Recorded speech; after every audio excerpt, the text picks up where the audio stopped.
വളരെ സുപ്രധാനമായ ഒരു സാഹചര്യത്തിലാണ് ദേശീയപാത നിർമ്മാണം കടന്നു പോകുന്നത്. കേരളത്തിൽ നിർമ്മാണത്തിലിരിക്കുന്ന ദേശീയപാതയുടെ അശാസ്ത്രീയതയെക്കുറിച്ച് വളരെ നേരത്തെ തന്നെ കായംകുളത്തെ എലിവേറ്റഡ് ഹൈവേ സമരസമിതി ഹൈക്കോടതിയെ ഉൾപ്പെടെ ബോധ്യപ്പെടുത്തിയതാണ്. പക്ഷേ ഈ വിഷയത്തിൽ നാളിതുവരെ ഗൗരവതരമായ ഒരു ഇടപെടലും ദേശീയപാതയുടെയോ അതോറിറ്റിയുടെയോ കേന്ദ്ര സർക്കാരിൻ്റെയോ കോടതിയുടെയോ ഭാഗത്തു നിന്ന് ഉണ്ടായില്ല എന്നുള്ളത് ഏറെ ദുഃഖകരമാണ്.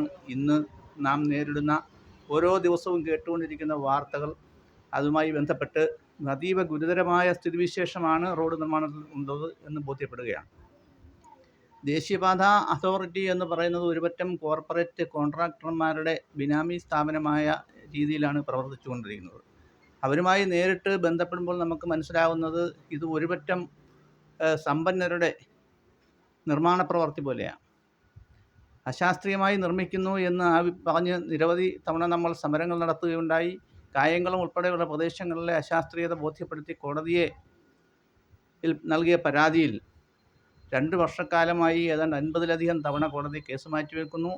നിരവധി തവണ ദേശീയപാത അതോറിറ്റിയോട് നിങ്ങൾ എന്താണ് ഇത്തരത്തിൽ ലംഘനങ്ങൾ നടത്തുന്നത് എന്ന ചോദ്യത്തിന് നാളിതുവരെ മറുപടി നൽകാതെ കോടതി പോലും തങ്ങൾക്ക് സ്വീകാര്യമല്ല എന്ന നിലയിലാണ് കോൺട്രാക്ടിംഗ് കമ്പനി മുന്നോട്ട് പോകുന്നത്.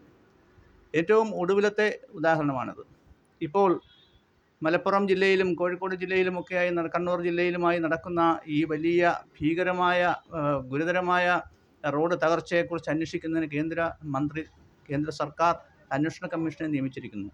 കായംകുളത്തെ എലിവേറ്റഡ് ഹൈവേ നിർമ്മാണ സമരസമിതിക്ക് ഉന്നയിക്കാനുള്ളത് ഈ അന്വേഷണത്തിൻ്റെ അശാസ്ത്രീയതയെക്കുറിച്ചുള്ള അന്വേഷണത്തിൻ്റെ ഭാഗമായി റോഡ് നിർമ്മാണം ദേശീയപാത നിർമ്മാണവുമായി ബന്ധപ്പെട്ട് നിരവധി ചട്ടലംഘനങ്ങൾ നിയമലംഘനങ്ങൾ നടക്കുന്നുണ്ട്. ഇത് ചൂണ്ടിക്കാട്ടി ഹൈക്കോടതിയിൽ നൽകിയിട്ടുള്ള കേസുകളുടെ സാങ്കത്യം കൂടി ഈ അന്വേഷണ കമ്മീഷൻ പരിഗണിക്കണം എന്ന അഭിപ്രായമാണ് ഞങ്ങൾക്ക് മുന്നോട്ട് വെക്കാനുള്ളത്. ഒപ്പം ദേശീയപാത വിഷയവുമായി ബന്ധപ്പെട്ട കേസുകളിൽ ബഹുമാനപ്പെട്ട ഹൈക്കോടതി അടിയന്തരമായ തീരുമാനങ്ങൾ എടുക്കണമെന്നും വിധി പ്രഖ്യാപിക്കണമെന്നും ഞങ്ങൾ സമരസമിതി അഭ്യർത്ഥിക്കുന്നു.